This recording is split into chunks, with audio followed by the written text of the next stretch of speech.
আসসালামু আলাইকুম। আজকে মাইন্ডসেট বইয়ের দ্বিতীয় পর্বটি আপনাদের পড়ে শোনাচ্ছি। যদি আপনার ক্ষমতা থাকে শেখার কি প্রয়োজন? মূলত স্থির চিন্তাধারার মানুষেরা কোনো কিছু শেখার আগেই ক্ষমতা দেখাতে চায়। সর্বোপরি আপনার ক্ষমতা থাকলে থাকলো, না থাকলে নেই। এমনটি আমি সবসময়ই দেখি। পৃথিবীর নানা স্থান থেকে আসা আবেদনপত্রের মধ্যে কলম্বিয়ায় আমার ডিপার্টমেন্টে প্রতি বছর মাত্র 6 জন নতুন গ্র্যাজুয়েট ছাত্র ভর্তি নেয়। তাদের টেস্ট স্কোর দারুণ, অনেকটা যথার্থ গ্রেডের কাছাকাছি এবং প্রখ্যাত স্কলারদের সুপারিশ নিয়ে তারা আসে। সর্বোপরি তারা সেরা গ্রেডের স্কুল পার হয়ে আসে। নিজেদেরকে সম্পূর্ণরূপে প্রতারক ভাবতে এদের কয়েকজনের মাত্র একদিন সময় লাগে। গতকাল তারা ছিল প্রতিভাবান, আজ তারা ব্যর্থ। আসলে সেটা হয়। তারা ফ্যাকাল্টিতে পাবলিকেশনের লম্বা তালিকা দেখে ও মাই গড, আমি এসব পারবো না। তারা অগ্রগামী ছাত্রদের দেখে যারা প্রকাশের জন্য আর্টিকেল দেয় ও নানান রকম প্রস্তাব পেশ করে, ও মাই গড, আমি এসব পারবো না, কীভাবে পরীক্ষা নেওয়া হয়। তারা জানে, কিন্তু তারা জানে না এটা কীভাবে পেতে হয়। তবুও তারা এই তবুকে ভুলে যায়। এজন্য কি স্কুল নয় শেখানোর জন্য? ছাত্ররা শেখার জন্য এখানে আসে, আগে থেকে শেখা বলে নয়। আমি ভাবি যদি এমনটি হতো তবে জ্যানেট কুক এবং স্টিভেন গ্লাসের কি হতো? এরা দুজনেই তরুণ রিপোর্টার ছিল যারা মিথ্যা কাহিনীর আর্টিকেল লেখায় সেরা ছিল। 8 বছর বয়সী এক মাদকাসক্ত ছেলের ব্যাপারে ওয়াশিংটন পোস্টে আর্টিকেল ছাপিয়ে সে পুলিৎজার প্রাইজ পেয়েছিল। ছেলেটির কোনো অস্তিত্বই ছিল না এবং পরবর্তীতে তার পুরস্কার ফেরত নেওয়া হয়েছিল। স্টিভেন গ্লাস ছিল দ্য নিউ রিপাবলিক ধাবমান রিপোর্টার, যে নানা রকম গল্প এবং খবরের সূত্র যেন স্বপ্নের মধ্যে পেত। সূত্রগুলোর অস্তিত্ব ছিল না এবং গল্পগুলো সত্যি ছিল না। জ্যানেট কুক এবং স্টিভেন গ্লাসের কি যথার্থ হওয়া তখনই প্রয়োজন ছিল? তারা কি মনে করত যে সে অজ্ঞতা স্বীকার করলে সহকর্মীদের কাছে ছোট হয়ে যাবে? তারা কি মনে করেছে যে কাজ শেখার আগেই তাদেরকে বিখ্যাত রিপোর্টারের মতো হতে হবে? স্টিভেন গ্লাস লিখেছে, আমরা স্টার ছিলাম, অকল্পক্ষ স্টার, আর সেটারই প্রয়োজন ছিল। লোকজন বুঝল যে তারা প্রতারক, তারা প্রতারণা করেছে। কিন্তু আমি তাদেরকে বেপরোয়া তরুণ বলে মনে করি যারা স্থির চিন্তাধারার ফসল। 1960 একটি প্রচলিত বাক্য ছিল, হওয়ার চেয়ে হতে চাওয়া অনেক ভালো। স্থির চিন্তাধারার মানুষের মনে এরকম চাওয়ার আনন্দ পেতে চায় না, তারা হয়েই যায়। একটি টেস্ট স্কোর অনন্তকাল। আসুন গভীরভাবে দেখা যাক স্থির চিন্তাধারার মানুষ এক্ষুনি যথার্থ হওয়ার জন্য মরিয়া কেন। কারণ একটি পরীক্ষা অনন্তকালের জন্য আপনাকে পরিমাপ করে। 20 বছর আগে 5 বছর বয়সী লরেটা এবং তার পরিবার যুক্তরাষ্ট্রে আসে। কিছুদিন পর তার মা তাকে নতুন একটি স্কুলে নিয়ে যায় যেখানে তার একটি টেস্ট নেওয়া হয়। এরপর সে জানল যে সে কিন্ডারগার্টেনের ক্লাসে আছে, তবে সেটা অভিজাত কিন্ডারগার্টেন ক্লাস, দ্য ইগলস নয়। সময়ের সাথে সাথে লরেটা ইগলসে স্থানান্তরিত হলো এবং হাই স্কুলের সমাপ্ত পর্যন্ত শিক্ষার্থীদের সেই দলের সাথেই থাকলো। প্রচুর পরিমাণ একাডেমিক প্রাইজও অর্জন করলো। তবুও সে মানতে পারেনি যে এসব তার মনে গেঁথে গিয়েছিল যে প্রথম পরীক্ষাতেই তার ক্ষমতা নির্ধারণ হয়ে গেছে এবং সে জেনে গেছে যে সত্যিকারের ইগল সে নয়। এমনটি ভাবেনি যে তার বয়স ছিল মাত্র 5 এবং নতুন দেশে আসার মতো একটি পরিবর্তন ঘটে গেছে।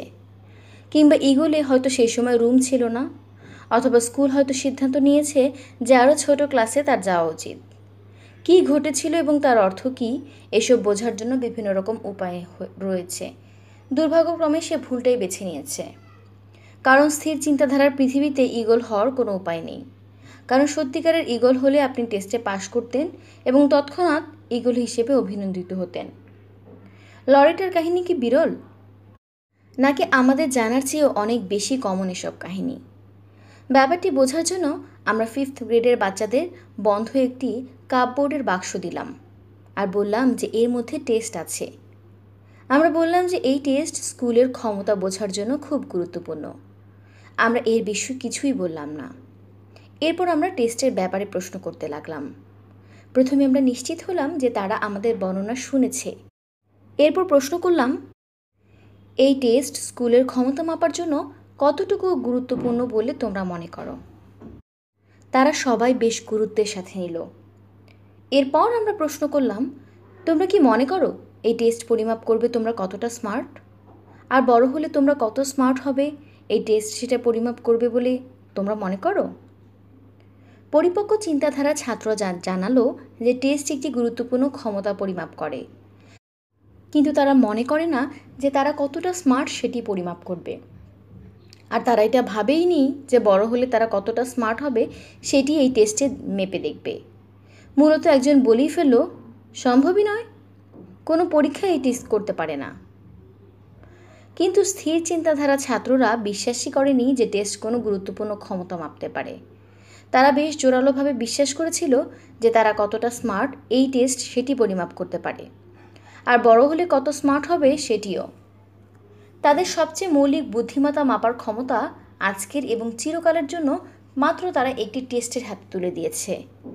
তাদের নির্ধারণ করার ক্ষমতা তারা এই টেস্টকে দিয়েছে। এজন্যই প্রতিটি সফলতা জরুরি। সম্ভাবনার দিকে দেখা।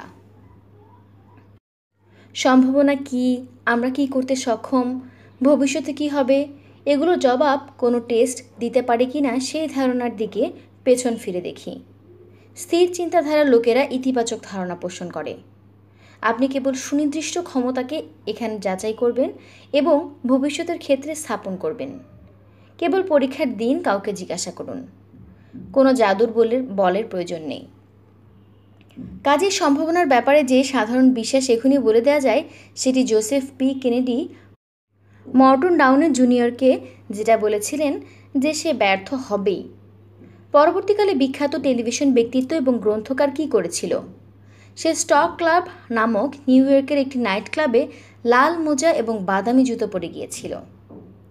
কেনেডি তাকে বলেছিল, মর্টন, জীবনে আমি এমন কোনো সফল মানুষকে দেখিনি যে লাল মোজা এবং বাদামি জুতো ব্যবহার করে। আপনাকে একটা কথা বলি, আপনাকে অন্যরকম লাগছে, তবে আপনার সেই স্বতন্ত্রতা মানুষের সম্মান পায় না। আমাদের সময়ের অনেক প্রভাবশালী ব্যক্তিত্বের ব্যাপারেই অভিজ্ঞ লোকেরা বলেছিলেন যে ওদের কোনো ভবিষ্যৎ নেই। Jackson Pollock, Marcel Proust, Elvis Presley, Ray Charles, Lucille Ball এবং চার্লস ডারউইনের ব্যাপারেও সবাই ভেবেছিল যে তারা তেমন কিছু করতে পারবে না।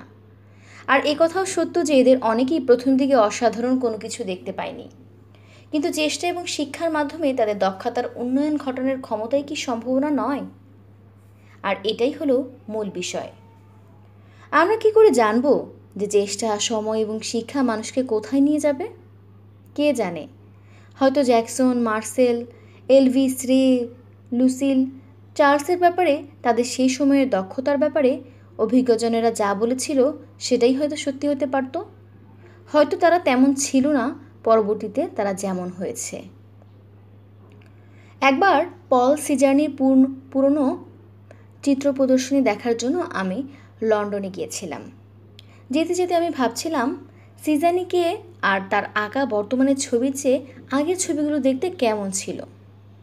আমি ভীষণ কৌতূহলী হয়ে উঠলাম, কারণ সিজার্নি আমার অন্যতম প্রিয় শিল্পী, আর আধুনিক চিত্রের জন্য প্রায় সময় তাকে স্টেজে ডাকা হয়। কিন্তু আমি দেখতে পেলাম যে তার চিত্র ছিল বেশ খারাপ। কিছু ভয়ঙ্কর আনাড়ি হাতে চিত্রিত মানুষের ছবি কয়েক বার করে আঁকা হয়েছে। যদিও কিছু ছবিতে পরবর্তী সিজার্নির পূর্বাভাস রয়েছে, কিন্তু বেশিরভাগই নেই। আগের সিজার্নি কি মেধাবী ছিল না, নাকি বর্তমানের সিজার্নি হয়ে উঠতে তার কেবল সময় প্রয়োজন ছিল? পরিপক্ক চিন্তাধারার মানুষ জানে যে পুষ্প বিকশিত হতে সময় লাগে। সম্প্রতি এক শিক্ষকের একটি রাগান্বিত চিঠি আমি পেয়েছি, যিনি আমাদের সার্ভে নিয়েছেন। এই সার্ভে জেনিফার নামে কল্পনাপ্রবণ এক ছাত্রীর সম্পর্কে, যে অঙ্ক পরীক্ষায় 65 নম্বর পেয়েছে। সার্ভেতে শিক্ষকদের প্রশ্ন করা হয়েছে যে তারা কিভাবে সামলায়। স্থির চিন্তাধারার শিক্ষকরা বেশ আনন্দের সাথে আমাদের জবাব দিয়েছে। তারা ভেবেছে যে স্কোর জানার কারণে জেনিফার এবং তার ক্ষমতা সম্পর্কে তারা জেনে ফেলেছে। তারা বেশ সুপারিশ জানালো। পক্ষান্তরে মিস্টার রিওডার্ন জ্বলে উঠলেন। তিনি লিখলেন, সংশ্লিষ্ট মহোদয়, আপনাদের সাম্প্রতিক সার্ভের বিষয়ে জানাচ্ছি। আমার ফলাফল পাঠের চেয়ে ভিন্ন। আমার ধারণা বিজ্ঞানসম্মতভাবে তার পড়াশোনা গভীর নয়। দুর্ভাগ্যবশত এই টেস্ট অসম্পূর্ণ একটি পদ্ধতি ব্যবহার করেছে। একটি নম্বরের উপর ভিত্তি করে একটি ছাত্রীর ব্যাপারে শিক্ষকের মতামত চাওয়া হয়েছে। একটিমাত্র মূল্যায়নের ভিত্তিতে কার্যক্রম মাপা যায় না। কেবল একটি বিন্দু দিয়ে কখনো একটি লাইন মাপা যায় না, যদি লাইনের কোনো শুরুই না থাকে। একটি বিন্দু কখনো ধারা, উন্নয়ন, চেষ্টার ঘাটতি বা গাণিতিক ক্ষমতা প্রদর্শন করে না। নিবেদক মাইকেল ডি রিওডার্ন। মিস্টার রিওডার্নের সমালোচনায় আমি আনন্দিত হলাম, আবার একসাথে পুরোপুরি একমত হলাম না। একটি মূল্যায়নের মাধ্যমে হয়তো কারোর সামর্থ্যের সামান্য পরিমাণ বোঝা যায়, ভবিষ্যৎ সাফল্যের সম্ভাবনার তো প্রশ্নই ওঠে না। শিক্ষকেরা বিষয়টিকে কতভাবে ভাবছে সেটাই ছিল আমাদের বিরক্তির বিষয়, আর আমাদের পর্যবেক্ষণের বিষয় ছিল সেটা। একটি মূল্যায়নের মাধ্যমে চিরস্থায়ী পরিমাপের ধারণাটি হলো স্থির চিন্তাধারার মানুষের তাড়াহুড়ার ফসল। এজন্যই তারা সঠিকভাবে এবং দ্রুতগতিতে উন্নতি করতে চায়। সব কিছু যদি এখনই প্রস্তুত থাকে, তবে বড় হওয়ার চেষ্টা কে করতে চায়? সম্ভাবনা বিচার করার অন্য কোনো উপায় আছে কি? নাসা সেটি ভেবেছিল। যখন তারা নভোচারীদের আবেদনপত্র বাছাই করছিল, তারা সেই সব প্রার্থীদের প্রত্যাখ্যান করেছিল যাদের নির্ভুল সাফল্যের ইতিহাস ছিল, আর বেছে নিয়েছিল তাদের যারা চরম ব্যর্থতার পর সফল হয়েছিল। জেনারেল ইলেকট্রনিকের স্বনামধন্য সিইও জ্যাক ওয়েলস উন্নয়নের জন্য ক্ষমতার ভিত্তিতে নির্বাহী বাছাই করেছিলেন। আর বিখ্যাত ব্যালেট শিক্ষক মেরিও সেমিওনোভার কথা মনে করুন, যিনি সমালোচনা সহ্যের ক্ষমতাসম্পন্ন শিক্ষার্থী পছন্দ করতেন। তারা সকলেই সুনির্দিষ্ট ক্ষমতার ধারণাকে প্রত্যাখ্যান করেছিলেন। আপনার বিশেষত্ব প্রমাণ। স্থির চিন্তাধারার মানুষ যখন উন্নয়নের চেয়েও সফলতাকে বেশি প্রাধান্য দেয়, তারা কী প্রমাণের চেষ্টা করে? এই যে তারা বিশেষ, এমনকি শ্রেয়তর। যখন আমরা জানতে চেয়েছিলাম কখন আপনি নিজেকে স্মার্ট মনে করেন, তাদের অনেকেই বলেছে যে যখন তারা নিজেদের বিশেষ ব্যক্তি হিসেবে অনুভব করে। কেউ কেউ বলেছে যখন তারা অন্যদের চেয়ে আলাদা এবং বেশি ভালো অনুভব করে। চিন্তাধারা এবং এর কাজ সম্পর্কে আবিষ্কারের আগ পর্যন্ত আমিও নিজেকে অন্যদের চেয়ে মেধাবী মনে করতাম। আমার গুণাবলীর জন্য অন্যদের চেয়ে মূল্যবান মনে করতাম। আমার সবচেয়ে ভীতিকর ভাবনা ছিল সাধারণ হিসেবে গণ্য হওয়া। এই ধরনের ভাবনার জন্য আমাকে সবসময় সচল থাকতে হতো। আমার বুদ্ধিমত্তা, আকর্ষণ এবং পছন্দের স্কোর কার্ডে গাঁথা ছিল যে প্রতিটি মন্তব্য, প্রতিটি দৃষ্টিভঙ্গি অর্থপূর্ণ। একটি দিন যদি ভালো যেত, নিজের সর্বোচ্চ নম্বরে আমি উপচে পড়তাম। এক প্রচণ্ড শীতের রাতে আমি অপেরা দেখতে গেলাম। সেই রাতে অপেরা ছিল সবার পছন্দের, আর প্রত্যেকে কেবল শেষ হওয়া পর্যন্ত নয়, সমস্ত পর্দা পড়ে যাওয়ার পর্যন্ত অপেক্ষা করল। এরপর আমরা সবাই রাস্তায় নামলাম আর ট্যাক্সি পেতে চাইলাম। আমার পরিষ্কার মনে আছে, মধ্যরাত পেরিয়ে গিয়েছিল এবং 7 ডিগ্রি ছিল তাপমাত্রা। জোরে বাতাস বইছিল, আর যত সময় গড়াচ্ছিল আমার অবস্থা করুণ হয়ে উঠছিল। সেই বিশাল জনস্রোতে আমাকে আলাদা করা যাচ্ছিল না। আমার কি সুযোগ ছিল? হঠাৎ একটি ট্যাক্সি ঠিক আমার পাশে এসে থেমে গেল। পেছনের দরজার হাতলটি আমার হাতের সমান্তরাল ছিল, এবং যখন ট্যাক্সিতে উঠলাম, ড্রাইভার বলল, আপনি অন্যদের চেয়ে আলাদা ছিলেন। আমি সেই মুহূর্তগুলোর জন্যই বেঁচেছিলাম। আমি কেবল নিজের কাছেই বিশেষ নয়, দূর থেকেও সেটা বোঝা যায়। আত্মমূল্যায়ন এ ধরনের ভাবনাকে উৎসাহিত করে এবং নিজের শ্রেষ্ঠত্ব নিশ্চিত করতে সাহায্য করার জন্য উপাদানও আবিষ্কার করে। সম্প্রতি এই ধরনের একটি পণ্যের বিজ্ঞাপন আমি দেখেছি। প্রতি বছর আমার 2 জন বন্ধু সেরা 10টি জিনিসের একটি বিবরণমূলক তালিকা পাঠায়। জানুয়ারি থেকে নভেম্বর পর্যন্ত তারা ক্যাটালগ থেকে, ইন্টারনেট থেকে ডাউনলোড করে পণ্যগুলোর নাম জড়ো করে। ডিসেম্বরে তারা সেরাগুলোকে বেছে নেয়। আমার সবসময়ের জন্য অন্যতম প্রিয় বস্তু হলো পকেট টয়লেট, যা ব্যবহারের পর আপনি ভাঁজ করে আবার পকেটে রেখে দিতে পারেন। সেই বছর আমার প্রিয় ছিল আই লাভ মি আয়না, যেটার মাঝখানে বড় অক্ষরে আই লাভ মি লেখা রয়েছে। এর মধ্যে তাকিয়ে আপনি নিজেকে বার্তা পাঠাতে পারেন। আপনার বিশেষত্ব ঘোষণার জন্য বহির্বিশ্বের জন্য অপেক্ষা করার প্রয়োজন নেই। অবশ্য এই আয়না যথেষ্ট নিরাপদও। সমস্যা শুরু হয় বিশেষ বলতে যখন অন্য মানুষের চেয়ে ভালো বোঝায়, তখন অনেক বেশি দামি মানুষ, একজন শ্রেয় মানুষ, একজন আখ্যায়িত ব্যক্তি, বিশেষ শ্রেয় আখ্যায়িত। জন ম্যাকেনরো একজন স্থির চিন্তাধারার মানুষ। তিনি বিশ্বাস করতেন যে প্রতিভাই সব। তিনি শিখতে পছন্দ করতেন না, চ্যালেঞ্জ নিয়ে কষ্ট করতে চাইতেন না। যখন চলমান বিষয় অচল হয়ে উঠত, তিনি ভেঙে পড়তেন। ফলে নিজের কারণেই তিনি নিজের সম্ভাবনার বিকাশ ঘটাতে পারেননি। কিন্তু তার প্রতিভা এত বড় ছিল যে 4 বছরের জন্য তিনি বিশ্বের সেরা টেনিস খেলোয়াড় ছিলেন।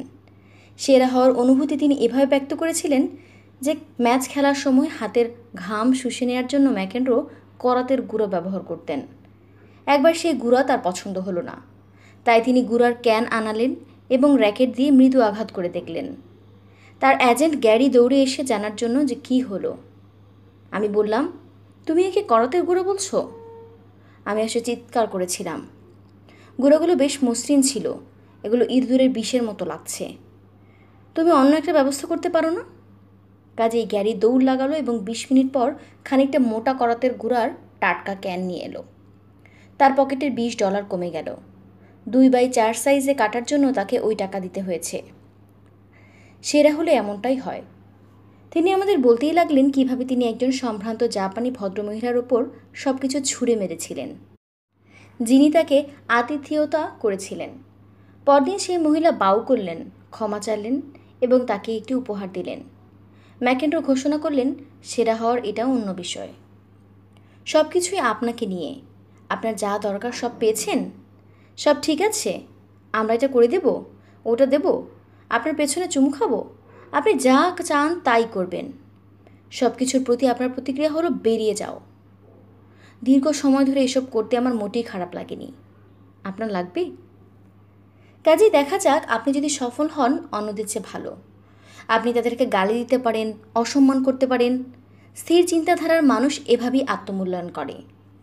পক্ষান্তরে পরিপক্ক চিন্তাধারার সেরা অ্যাথলেট মাইকেল জর্ডানের দিকে তাকান, যার মহত্ব প্রতিদিন এভাবেই ঘোষিত হয়।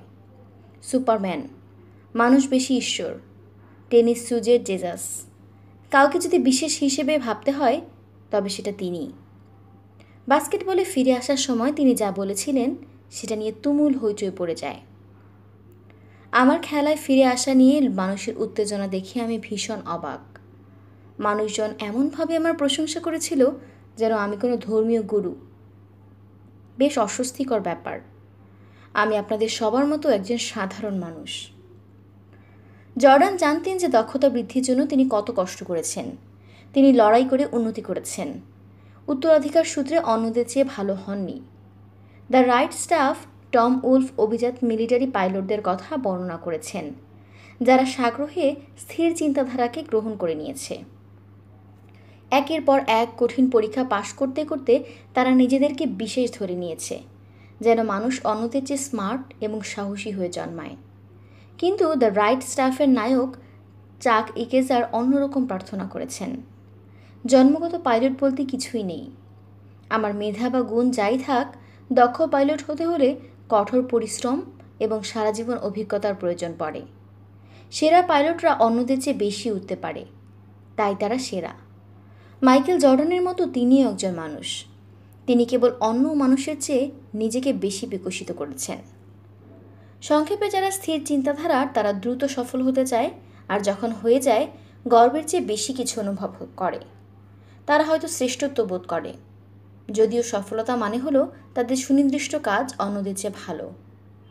যাই হোক, স্থির চিন্তাধারার মানুষের আত্মমূল্যায়নের পেছনে ওত পেতে থাকা একটি সহজ প্রশ্ন হলো, যখন আপনি সফল হন তখন যদি আপনি কিছু একটা হয়ে থাকেন, যখন ব্যর্থ হন তখন আপনি কে?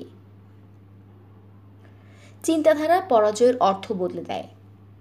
মার্টিনেরা তাদের 3 বছর বয়সী রবার্টকে বেশ শ্রদ্ধা করত এবং সবসময় তার কাজের জন্য বড়াই করত। এত মেধাবী এবং সৃজনশীল বাচ্চা আর কারোরই ছিল না। এরপর রবার্ট ক্ষমার অযোগ্য এক কাজ করল। নিউ ইয়র্কের একটি প্রি স্কুলে সে ভর্তি হতে পারল না। এরপর মার্টিনরা তার প্রতি শীতল হয়ে গেল।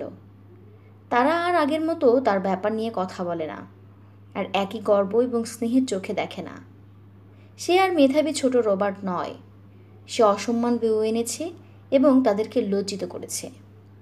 3 বছরের কোমল বয়সে সে ব্যর্থ হয়ে গেল। নিউ ইয়র্ক টাইমসের একটি আর্টিকেলে দেখানো হয়েছে, ব্যর্থতা একটি কাজকে, একটি পরিচিতিকে স্থানান্তর করে। স্থির চিন্তাধারার মানুষের ক্ষেত্রে এটি সত্যি। আমি যখন ছোট ছিলাম রবার্টের মতো ভাগ্যকে আমি ভয় পেতাম। 6th গ্রেডে আমি স্কুলের সেরা স্পেলার ছিলাম। প্রিন্সিপাল স্যার চেয়েছিলেন আমি যেন দেশব্যাপী প্রতিযোগিতায় যোগ দিই, কিন্তু আমি রাজি হইনি। 9th গ্রেডে আমি ফ্রেঞ্চে সেরা হয়েছিলাম, আর আমার শিক্ষক চেয়েছিলেন আমি দেশব্যাপী প্রতিযোগিতায় যোগদান করি। আবারও আমি প্রত্যাখ্যান করলাম। কিভাবে আমি সফলতা থেকে ব্যর্থতার দিকে মোড় নেব, বিজেতার চেয়ে পরাজিতের দিকে এগিয়ে যাব। বিখ্যাত গলফ খেলোয়াড় আর্নি এলসও একই রকম ভয় পেতেন। ম্যাচের পর ম্যাচ হারার পর 5 বছরের চেষ্টায় তিনি একটি বড় টুর্নামেন্ট জিতেছিলেন। এই টুর্নামেন্টও হেরে গেলে কী হতো? তিনি আমাদের বললেন আমি অন্যরকম হয়ে যেতাম। তিনি পরাজিত ব্যক্তি হতেন। প্রত্যেক এপ্রিলে খামে করে যখন রিজেকশন লেটারগুলো কলেজ থেকে যায়, তখন অসংখ্য ব্যর্থদের জন্ম হয়।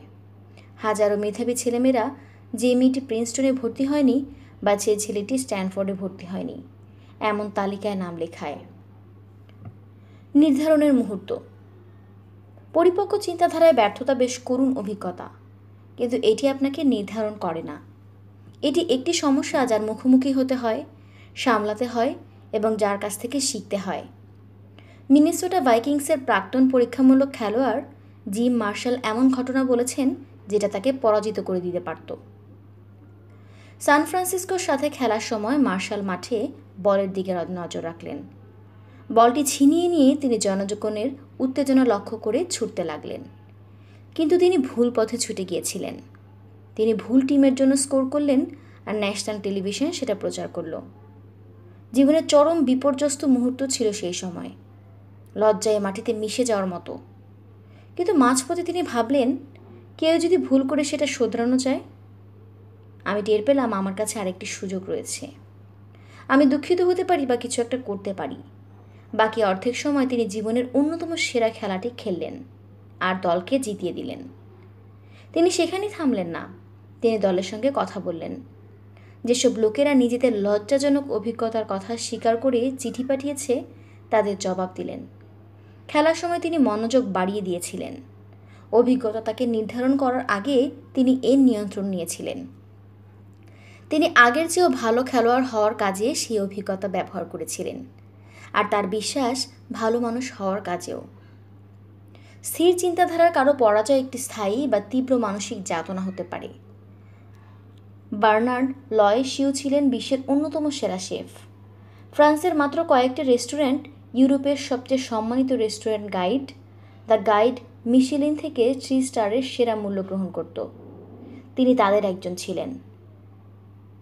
দ্য 2003 গাইড মিশেলিন প্রকাশনার সময় মিস্টার লাওশিউ আত্মহত্যা করলেন।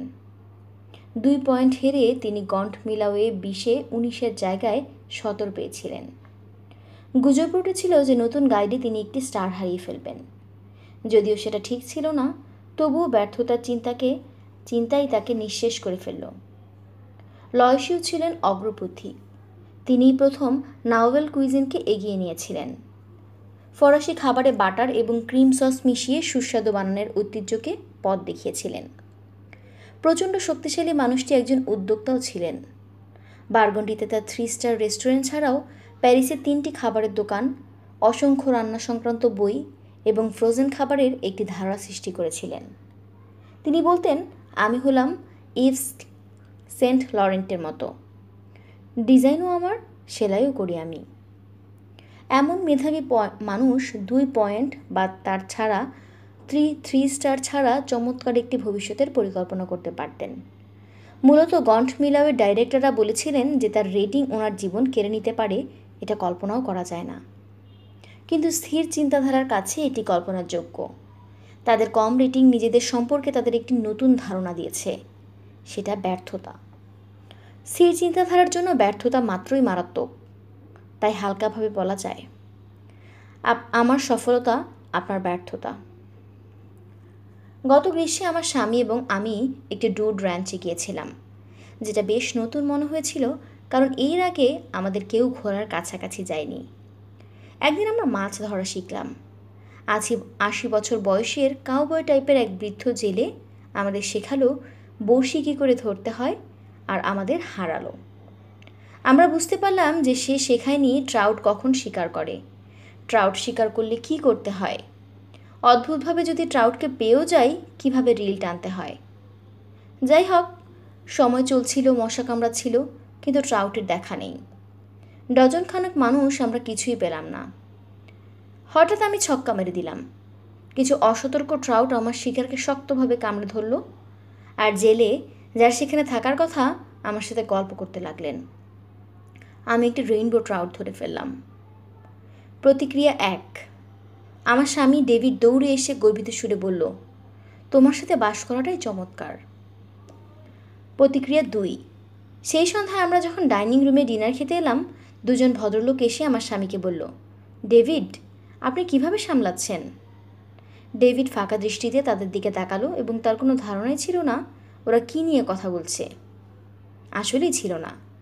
সে ভাবছিল আমার মাছ ধরাটাই চমৎকার, কিন্তু আমি বুঝতে পেরেছিলাম তারা কি বলবে। তারা আশা করেছিল যে সে নিজেকে ছোট মনে করবে, আর তারা মূলত সেটাই পরিষ্কার করে দিয়েছিল যে তারা আমার সাফল্যে তারা ছোট হয়ে গেছে। দায়িত্বে অবহেলা, প্রতারণা, দোষারোপ সফলতার রেসিপি নয়। মর্মান্তিক বিষণ্ণতা ছাড়াও স্থির চিন্তাধারা আপনাকে এসব অতিক্রম করার কোনো রেসিপি দেবে না। ব্যর্থতা মানে যদি প্রতিযোগিতা বা সম্ভাবনার অভাব হয়, আর আপনি যদি ব্যর্থ হন, এরপর আপনি কোথায় যাবেন? এক গবেষণায় 7th গ্রেডের শিক্ষার্থীরা আমাদের বলেছিল, নতুন কোর্সে টেস্ট গ্রেড দুর্বল হলে ওরা কেমন প্রতিক্রিয়া দেখায়। পরিপক্ক চিন্তাধারার কাছে এটা তেমন আশ্চর্যের নয়। ওরা পরের পরীক্ষার জন্য কঠোর শ্রম দেবে। কিন্তু স্থির চিন্তাধারা ছাত্ররা বলেছিল ওরা কষ্ট কমিয়ে দেবে। যদি ক্ষমতায় না থাকে তবে সময় নষ্ট করে কি লাভ? আর তারা বলেছিল যে তারা নকল করবে। যদি ক্ষমতা না থাকে তবে অন্য উপায় তো ভাবতেই হয়। ব্যর্থতা থেকে শেখা এবং সংশোধন করার পরিবর্তে স্থির চিন্তাধারার মানুষ কেবল আত্মমূল্যায়ন মেরামত করার কথা ভাবতে পারে। উদাহরণস্বরূপ, তারা সবসময় তাদের চেয়ে কম দামি মানুষ খুঁজে বেড়ায়। টেস্টে দুর্বল গ্রেড পাওয়ার পর কলেজের ছাত্রদেরকে অন্যান্য ছাত্রদের টেস্টগুলো দেখার একটি সুযোগ দেওয়া হয়েছিল। পরিপক্ক চিন্তাধারার ছাত্ররা তাদের চেয়ে অনেক বেশি ভালো যারা করেছে তাদের পরীক্ষাগুলো দেখল।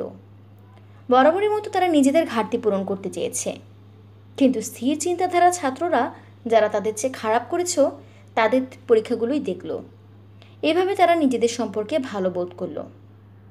জিম কলিন্স তার গুড টু গ্রেডে এরকম কিছু কর্পোরেট বিশ্বকে বলেছেন।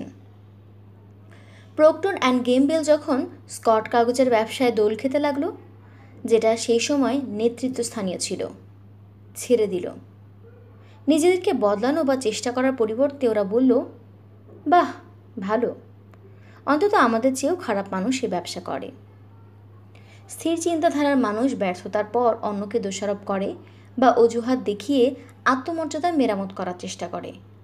জন ম্যাকেনরোর কাছে ফেরত যাওয়া যাক। তার দোষ কখনোই ছিল না। একবার সে ম্যাচ হেরেছিল কারণ তার জ্বর ছিল, একবার তার পিছে ব্যথা হয়েছিল, একবার সে প্রত্যাশার শিকার হয়েছে, আরেকবার ট্যাবলেটের। একবার সে তার বন্ধুর কাছে হেরেছিল কারণ বন্ধু প্রেমে পড়েছিল, সে পড়েনি। একবার সে ম্যাচের আগে সামান্য খেয়েছিল, একবার সে গোলগাল ছিল, আরেকবার সে ক্ষীণ। একবার প্রচণ্ড ঠান্ডা ছিল, আরেকবার বেশ গরম। একবার তার প্রশিক্ষণ কম ছিল, আরেকবার বেশি হয়ে গেছিল।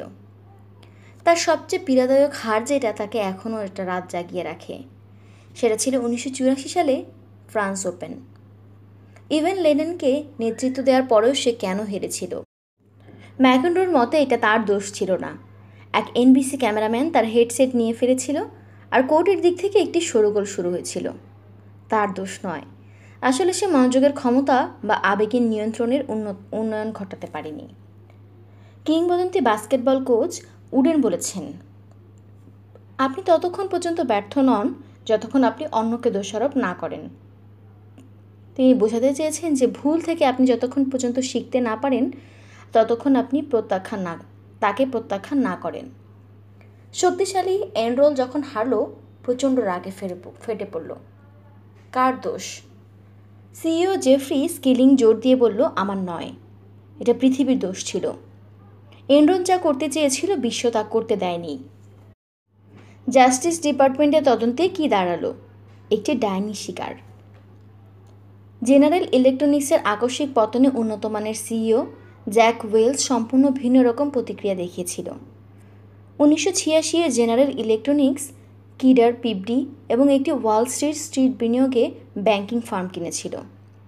একটি চুক্তি শেষ হওয়ার সাথেই কিডার পিটবি একটি আত্মবাণিজ্য দুর্নামের শিকার হন। কয়েক বছর পর জোসেফ জেডের ওপর বিপদ নেমে এলো, যে নানা রকম কাল্পনিক পণ্যের ব্যবসা করত। ওয়েলস তার সেরা 14 জন জিই কলিগদের ফোন করে দুঃসংবাদ শোনালো আর ব্যক্তিগতভাবে ক্ষমা চাইল। ওয়েলস বলেছিল, এ ধ্বংসের জন্য আমি দায়ী। চিন্তাধারা এবং বিষণ্ণতা। ফ্রেঞ্চ শেফ বার্নার্ড লয়সিও হয়তো কেবল বিষণ্ণ ছিলেন। আপনার কি তাই মনে হচ্ছিল? একজন মনোবিজ্ঞানী এবং শিক্ষক হিসেবে বিষণ্ণতার ব্যাপারে আমি বেশ আগ্রহী। ফেব্রুয়ারি এবং মার্চে কলেজ ক্যাম্পাসের বেশ ব্যবহার চলে। শীত শেষও নয়, গ্রীষ্মের দেখাও যায় না। কাজ জমে থাকে আর সম্পর্কগুলো দ্বন্দ্বে পরিণত হয়। তবুও এই বিষয়টি আমার কাছে বেশ পরিষ্কার যে বিভিন্ন শিক্ষার্থীরা বিষণ্ণতাকে বিভিন্নভাবে সামলায়। কেউ সব কিছু একদিকে ফেলে রাখে, অন্যরা বিপর্যস্ত হলেও ঝুলে থাকে। তারা ক্লাসে যায়, কাজ করে, যত্ন নেয়, যাতে ভালো সময়ে তারা ঠিকঠাক থাকে। অনেক আগের কথা নয়, আমরা সিদ্ধান্ত নিলাম যে এই তারতম্যে চিন্তাধারা কী ভূমিকা পালন করে সেটি দেখব। আমরা ছাত্রদের চিন্তাধারা পরিমাপ করলাম আর ফেব্রুয়ারি এবং মার্চে 3 সপ্তাহের একটি অনলাইন র্যালি রাখতে বললাম। প্রতিদিন তাদের মনোভাব, কাজ এবং তারা কীভাবে সমস্যা সামলাচ্ছে সেই বিষয়ে আমাদের প্রশ্নের জবাব দিত। দেখুন আমরা কী আবিষ্কার করলাম। প্রথমত, স্থির চিন্তাধারা ছাত্রদের বিষণ্ণতা বেশ উচ্চ স্তরের। আমাদের গবেষণায় জানা গেলেও তারা তাদের সমস্যা এবং বিপত্তির বিষয়ে বারবার ধ্যান করেছে। বিশেষত নিজেদের অত্যাচার করেছে এই কারণে যে তাদের মতে তারা প্রতিযোগিতায় অযোগ্য বা মূল্যহীন।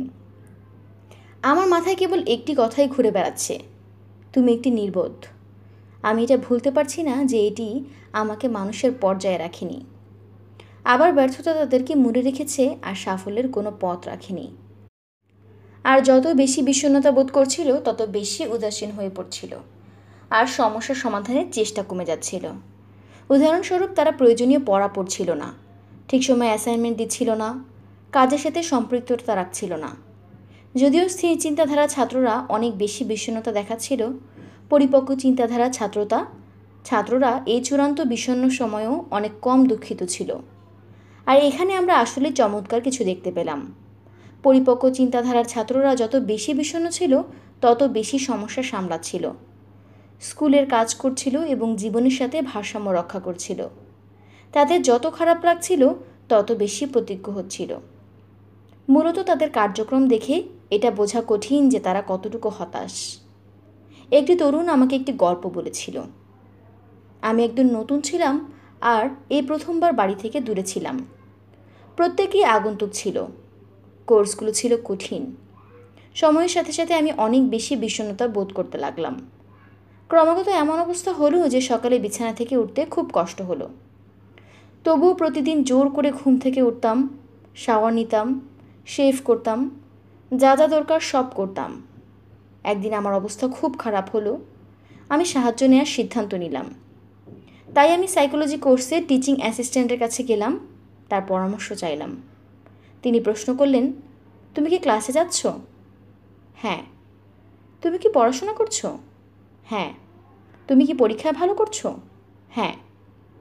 তিনি আমাকে জানালেন, বেশ, তবে তুমি বিষণ্ণ নও। হ্যাঁ, সে বিষণ্ণ ছিল, তবে তার পরিপক্ক চিন্তাধারার মানুষের মতো দৃঢ় প্রতিজ্ঞা নিয়ে এগিয়ে যাচ্ছিল। মেজাজ কি এ ব্যাপারে অনেক কিছু করে না? কিছু মানুষ কিছু কি আচরণে অনেক উত্তেজিত নয় যেখানে অন্যেরা অনেক দূরে চলে যেতে দেয়। মেজাজ হয়তো একটি ভূমিকা পালন করে, তবে চিন্তাধারা গল্পের একটি গুরুত্বপূর্ণ অংশ। যখন লোকজনদেরকে আমরা পরিপক্ক চিন্তাধারা শিক্ষা দিলাম, বিষণ্ণতার প্রতি তারা তাদের প্রতিক্রিয়া বদলে গেল। তাদের যত খারাপ লাগতো তত বেশি গতিশীল হতো আর আসন্ন সমস্যাকে তত বেশি সামলে নিত। সংক্ষেপে, মানুষ যখন স্থির আচরণে বিশ্বাস করে, ব্যর্থতা নিয়ে নিজেকে পরিমাপের সময় বিপদে থাকে সব সময়। এটি তাদেরকে স্থায়ী নির্ধারণ করে ফেলে। তারা হয়তো স্মার্ট বা মেধাবী, কিন্তু তাদের চিন্তাধারা তাদের টিকে থাকার শক্তিকে বিনষ্ট করে। যখন মানুষ বিশ্বাস করে যে তাদের মৌলিক গুণগুলোর বিকাশ সাধন করা সম্ভব, ব্যর্থতা তখনও আঘাত করতে পারে, তবে ব্যর্থতা তাদেরকে নির্ণয় করতে পারবে না। আর ক্ষমতা যদি বাড়ানো যায়, পরিবর্তন এবং উন্নয়ন যদি সম্ভব হয়, সফলতার অনেক উপায় পাওয়া যায়। চিন্তাধারার প্রচেষ্টার অর্থ বদলে দেয়। ছোটবেলায় মেধাবী কিন্তু অস্থির খরগোশ এবং ধীর কিন্তু শান্ত কচ্ছপের বেছে নেওয়ার একটি সুযোগ আমাদেরকে দেয়া হয়। এতে আমরা দেখি যে ধীর স্থির মাত্রই জয়ী হয়। কিন্তু বাস্তবে আমরা কি কখনো কচ্ছপ হতে চাই? না, আমরা কেবল কম বোকা খরগোশ হতে চাই। আমরা বাতাসের মতো দ্রুত এবং কিছুটা কৌশলী হতে চাই। অনেকটা লাইন শেষ হওয়ার আগে বিশ্রাম কম নেয়ার মতো। সর্বোপরি সবাই জানে যে জেতার জন্য প্রদর্শন করতে হয়। কচ্ছপ এবং খরগোশের গল্পে চেষ্টার ক্ষমতাকে প্রাধান্য দিতে গিয়ে চেষ্টার নাম খারাপ করে দিয়েছে।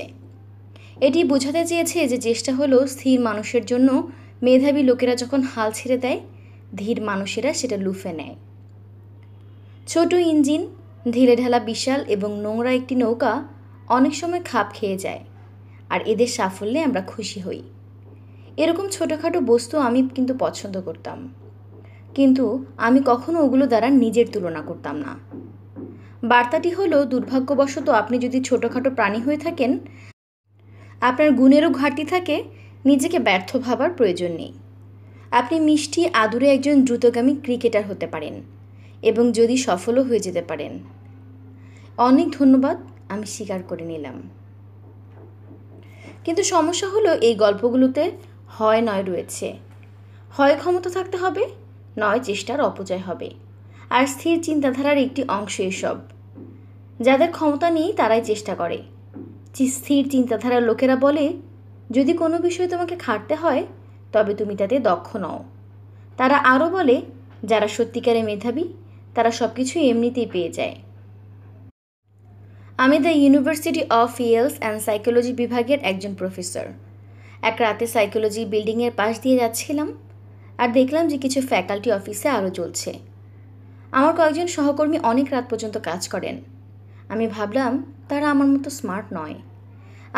আমার কখনো এরকম মনে হয়নি যে তারা স্মার্ট, তবে কঠোর পরিশ্রমী। আমি হয় নয় দিয়ে বিচার করেছি, আর এটি পরিষ্কার যে আমি হয়কে নয়ের চেয়ে বেশি গুরুত্ব দিয়েছি। গ্রন্থকার এবং নিউ ইয়র্কের একজন লেখক ম্যালকম গ্ল্যাডওয়েল বলেছেন যে সামাজিক কারণে আমরা চেষ্টার মাধ্যমে অর্জনের চেয়ে চেষ্টাহীন সম্পাদনাকে বেশি গুরুত্ব দিই। নায়কদেরকে আমরা অতিমানবীয় ক্ষমতার মতো মর্যাদা দেই, যা তাদেরকে অপরিহার্য অর্জনের দিকে ধাবিত করে। মিডোরি যেন ভ্রূণ অবস্থায় বেহালা বাজাতে শিখেছে, মাইকেল জর্ডান বল নিয়ে এগিয়ে যেতে আর পিকাসো আঁকতে। আর এই বিষয়টিকে স্থির চিন্তাধারার মানুষের মধ্যে যথার্থভাবে ঢুকে যায়, আর এটাই সবখানে দেখা যায়। ডিউক ইউনিভার্সিটির গবেষকরা মহিলা আন্ডার গ্র্যাজুয়েটদের দুশ্চিন্তা এবং বিষণ্ণতার ব্যাপারে সতর্কবাণী দিয়েছেন। যারা চেষ্টা ছাড়া যথাযথ হওয়ার স্বপ্ন দেখে, তারা বিশ্বাস করে যে চেষ্টা ছাড়াই তাদের সৌন্দর্য, রমণীয়তা এবং স্কলারশিপ তাদের নাগালে এসে যাবে। আমেরিকানরাই একমাত্র নয় যারা চেষ্টাকে অপছন্দ করে। ফ্রেঞ্চ এক্সিকিউটিভ পিয়ার শ্যাভেরিয়ার বলেছেন, আমরা চেষ্টা করার জাতি নই। যেমন হোক, তোমার যদি কথা বলার ধরন বা ক্ষমতা থাকে, তবে চেষ্টা ছাড়াই তুমি সব কিছু করতে পারো। পরিপক্ক চিন্তাধারার মানুষ সম্পূর্ণ ভিন্ন রকম চিন্তা করে। তাদের মতে সফল হওয়ার জন্য প্রতিভাবানদের কষ্ট করতে হয়, আর দৈবক্রমে পাওয়ার মধ্যে বীরত্ব কোথায়? তারা জন্মসূত্রে প্রতিভাবান হলেও চেষ্টাকে গুরুত্ব দেয়। ক্ষমতা যতই থাকুক না কেন, চেষ্টাকে সেই ক্ষমতাকে পরিপূর্ণ করে তোলে। সিবিস ফিট। একটি ঘোড়া এত ভেঙে পড়েছিল যে শুয়ে পড়তে চাইছিল। মূলত ঘোড়ার জকি, মালিক বা ট্রেনার সবাই কোনো না কোনোভাবে বিধ্বস্ত ছিল। কেবল দৃঢ় ইচ্ছাশক্তির কারণে সকল বাধা অতিক্রম করে তারা বিজয়ী হয়েছিল। একটি দুর্বল জাতি এই ঘোড়া এবং তার চালককে সাহস এবং সহিষ্ণুতার প্রতীক হিসেবে নিয়েছিল। সিবিস্কিটের লেখক লরা হিলেনব্র্যান্ডের কাহিনীও এরকম। কলেজ জীবনে মারাত্মক এবং লাগাতার ক্রনিক রোগে আক্রান্ত হওয়ার কারণে তিনি অনেক সময় কাজ করার ক্ষমতা হারাতেন। তবুও ঘোড়ার সেই গল্প তাকে এতটা অনুপ্রাণিত করে যে তিনি তার ইচ্ছা শক্তির জয়ের ব্যাপারে একটি হৃদয় ছোঁয়া এবং চমৎকার গল্প লেখেন। সিবিস ফিট এবং তার নিজের বিজয়ের কাহিনী এটি। পরিপক্ক চিন্তাধারার মানুষের দৃষ্টিতে এই গল্পগুলো হলো চেষ্টার পরিবর্তন শক্তির গল্প। সেই শক্তি আপনাদের ক্ষমতাকে বদলে দেবে, আপনাকে বদলে দেবে। পরিপক্ক চিন্তাবিদদের কাছে 3টি মানুষ এবং একটি ঘোড়ার দারুণ গল্প এটি।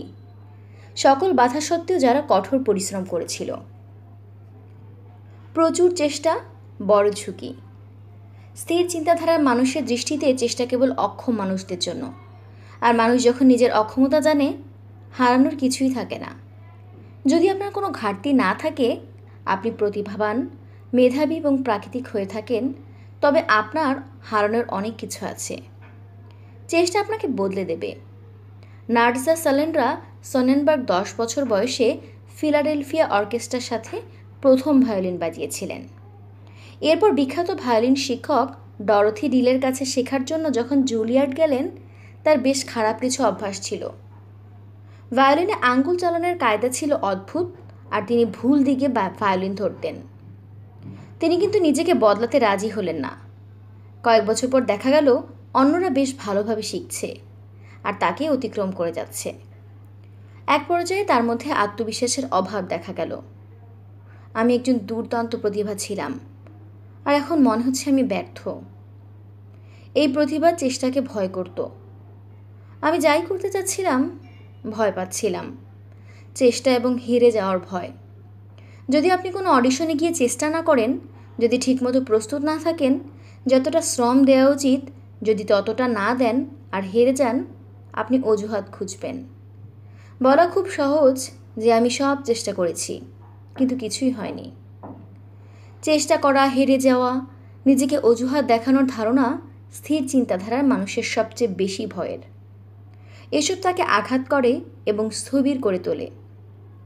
সে ভায়োলিন বাজানোও বন্ধ করে দিতে পারে।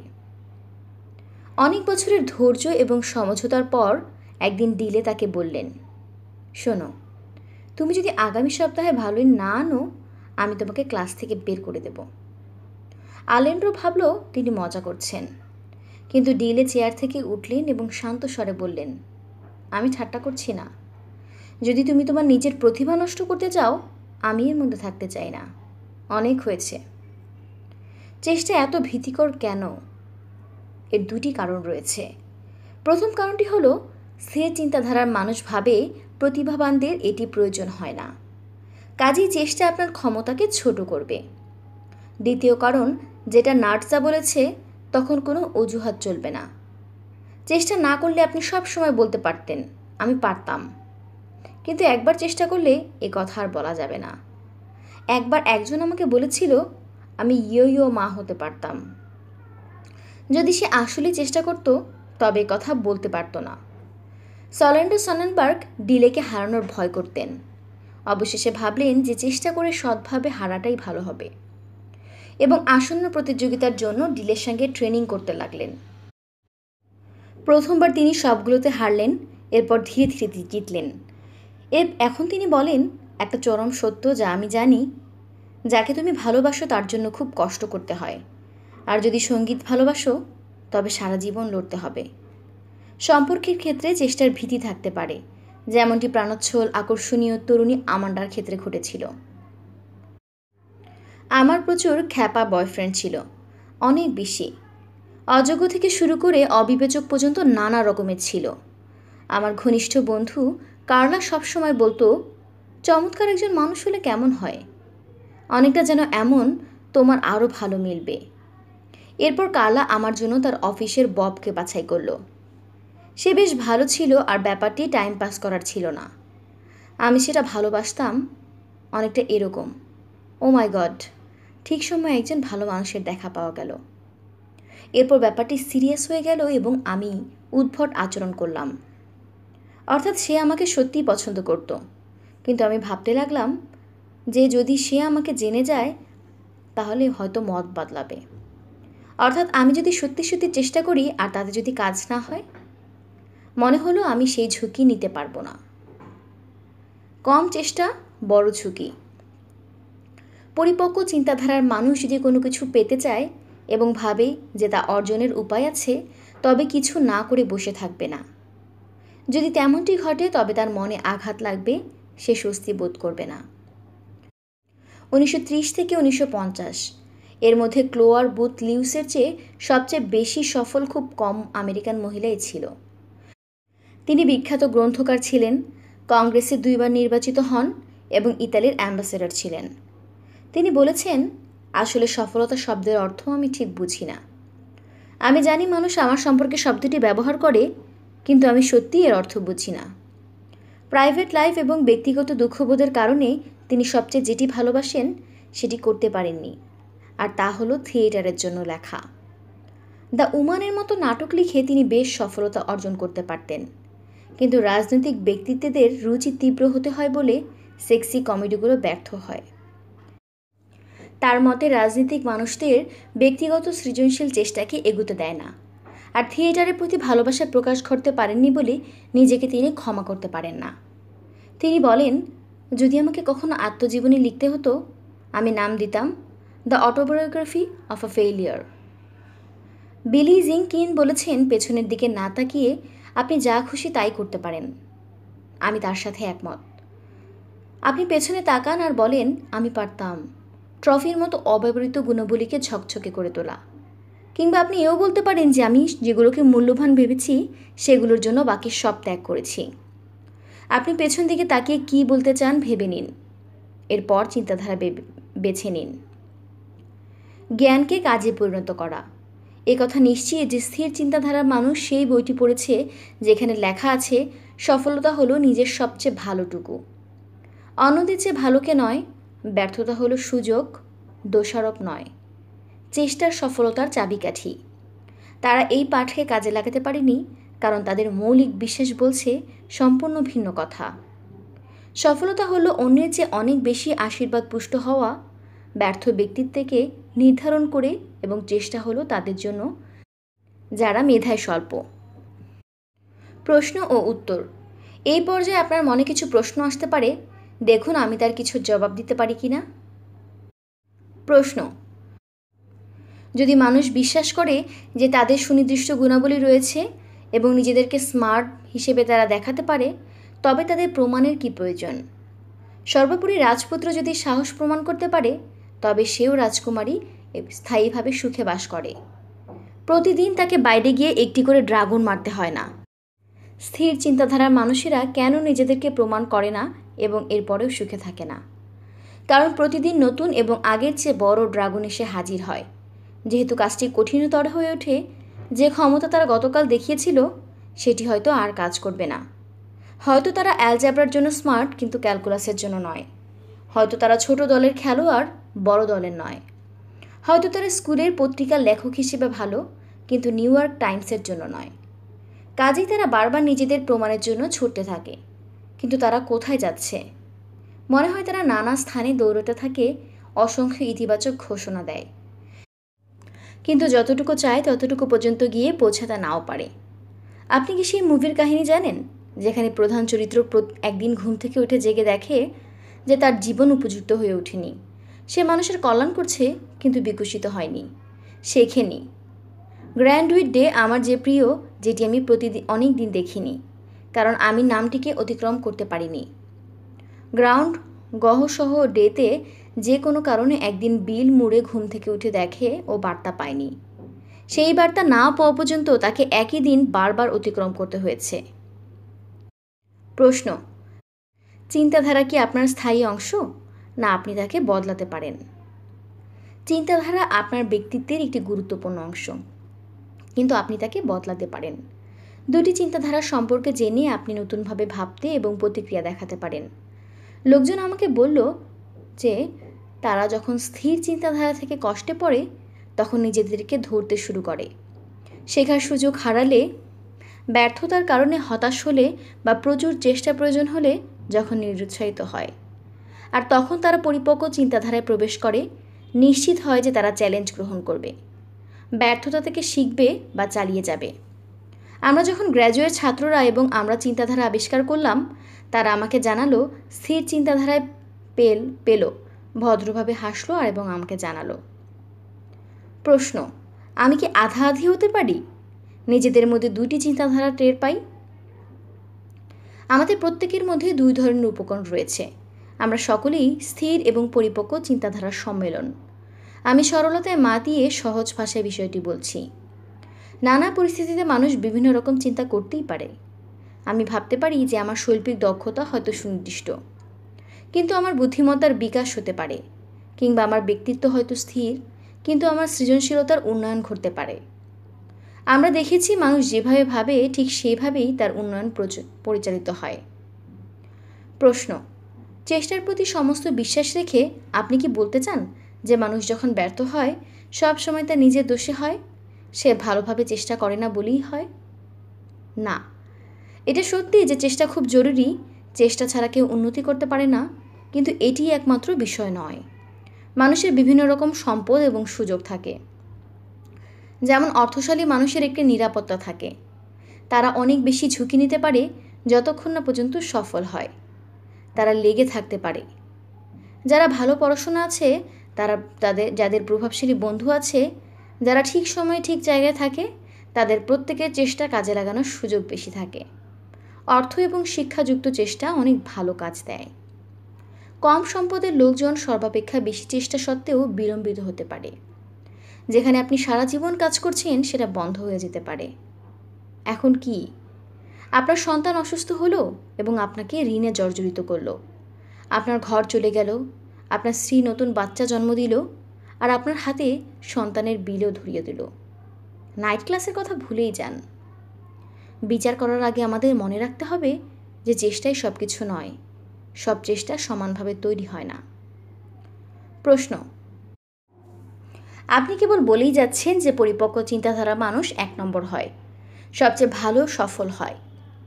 আত্ম উন্নয়ন কি ওরা করে না? আমি সেরা ব্যক্তিদের উদাহরণ দিয়েছি কেবল বোঝানোর জন্য যে পরিপক্ক চিন্তাধারা আপনাকে কোথায় নিয়ে যেতে পারে। মেধা বিকাশে বিশ্বাস রেখে মানুষ সুপ্ত প্রতিভাকে জাগাতে পারে। তাছাড়া পিছিয়ে পড়া মানুষ যারা ভালো সময় কাটাচ্ছে, তাদের উদাহরণ সেই চিন্তাধারার মানুষকে প্রভাবিত করতে পারবে না। এটি তাদের জন্য বাধ্যতামূলক বিকল্প মনে হবে না, কারণ তখন কৌতুক এবং শ্রেষ্ঠত্বের মধ্যে যে কোনো একটিকে বেছে নেওয়ার মতো হবে। যাই হোক, এই যুক্তিও গুরুত্বপূর্ণ। পরিপক্ক চিন্তাধারা মানুষ যেটা করে সেটাকে ভালোবাসে এবং সেই ভালোবাসার জন্য শত বিপত্তির মধ্যেও কাজটি চালিয়ে যায়। পরিপক্ক চিন্তাধারাটা অনেকটা অ্যাথলেট, সিইও, সঙ্গীতজ্ঞ, বৈজ্ঞানিক যা করেছে, ভালোবেসে করেছে, সেখানে স্থির চিন্তাধারার অনেক মানুষ সেভাবে করেনি। পরিপক্ক চিন্তাধারার অনেক মানুষই সেরা হতে চায়নি, পছন্দসই কাজ করাকে তারা ফলাফল মনে করেছে। ব্যাপারটি প্রহসনমূলক। সেরা হওয়ার জন্য স্থির চিন্তাধারার মানুষ মুখিয়ে থাকে, আর অনেক পরিপক্ক চিন্তাধারার মানুষ কেবলমাত্র আনন্দের সাথে কাজটি করেই সেই জায়গায় পৌঁছে যায়। এই পয়েন্টও খুব জরুরি। স্থির চিন্তাধারায় সব কিছু ফলাফল সংক্রান্ত। যদি আপনি ব্যর্থ হন, সেরা না হন, সব সময় অপচয় হয়ে গেল। পরিপক্ক মানুষেরা ফলাফল ছাড়াও কাজকে মূল্যায়ন করে। তারা সমস্যা সামলায়, নতুন সোর্সের তালিকা করে, গুরুত্বপূর্ণ ইস্যুতে কাজ করে। তারা হয়তো ক্যান্সারের প্রতিষেধক পায়নি, কিন্তু তাদের গবেষণা ছিল গভীর অর্থপূর্ণ। একজন উকিল সবচেয়ে বড় ব্যাংকের বিরুদ্ধে 7 বছর লড়াই করেছিল, সেই সব মানুষের জন্য যারা ভেবেছিল যে তাদের সাথে প্রতারণা হয়েছে। হেরে যাওয়ার পর সে বলল, এ কথা বলার জন্য আমি কে যে 7 বছর আমি ব্যয় করেছি সাফল্যের তালিকায় নিজের নাম লেখার জন্য? আমি কি সফলতার জন্য লড়াই করেছি, নাকি লড়াইটাকে জরুরি ভেবে করেছি?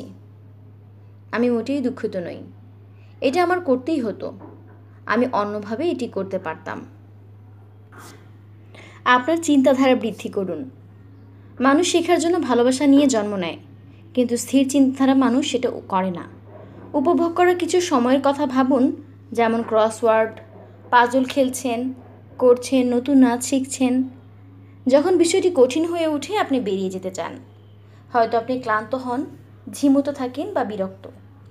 পরবর্তীতে এমন হলে নিজেকে বোকা বানাবেন না। এটি হলো স্থির চিন্তাধারা। নিজেকে পরিপক্ক চিন্তাধারায় স্থাপন করুন। চ্যালেঞ্জের মুখোমুখি হলে আপনার ব্রেনের নতুন সংযোগের কথা চিত্রায়িত করুন এবং শিখুন। নির্ভুল পৃথিবী গড়ে তোলা বেশ লোভনীয়। সঙ্গী, বন্ধু বা এমন কাউকে বাছাই করুন যে আপনাকে নিখুঁত ভাবার অনুভব করাতে পারে। আপনার অতীতে কি এমন কিছু ছিল যেটাকে নিয়ে আপনি মাপকাঠি মনে করেন? কোনো টেস্ট স্কোর, চাকরি থেকে বরখাস্ত, প্রখ্যাত, সেসবের উপর মনোযোগ দিন। সেসব আবেগ অনুভব করুন। এরপর পরিপক্ক চিন্তাধারার দৃষ্টিতে বিচার করুন। আপনার ভূমিকা লক্ষ্য করুন এবং বুঝুন যে আপনার বুদ্ধিমত্তা সেসবের মাধ্যমে নির্ধারিত হন না। বিষণ্ণ হলে আপনি কি করেন? কোনো কাজের উপর শ্রম বাড়িয়ে দেন নাকি ছেড়ে দেন? নিজেকে পরিপক্ক চিন্তাধারায় স্থাপন করুন। শিখতে এবং চ্যালেঞ্জ করতে, বাধা অতিক্রম করতে ভাবুন।